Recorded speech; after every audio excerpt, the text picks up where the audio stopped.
Since the movie came out last September, one of the most common search terms that brings people to vintage space is Apollo 18. It seems nobody knows this part of the program's history.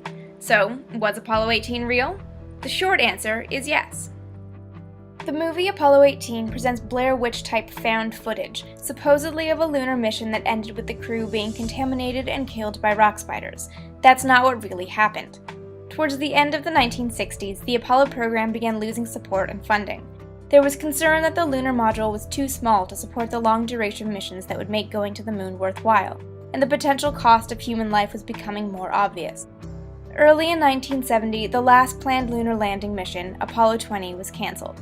2 more missions were cancelled that September, leaving Apollo 17 as the last lunar landing. Despite losing 3 missions, the cancellations only saved NASA less than 0.25% of the total investment in Apollo. A lot of hardware, suddenly without application, had already been built. Some excess hardware became the basis for the short-lived Skylab program, but one leftover Saturn 1B and Apollo command module took the American half of the Apollo-Soyuz test project into orbit in 1975.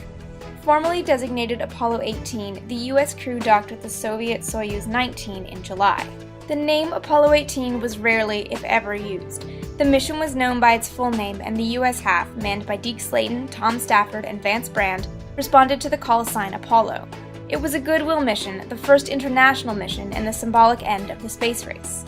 Around the time the Apollo program was cut short, Dick Gordon, Vance Brand, and Jack Schmitt were on deck to fly on Apollo 18.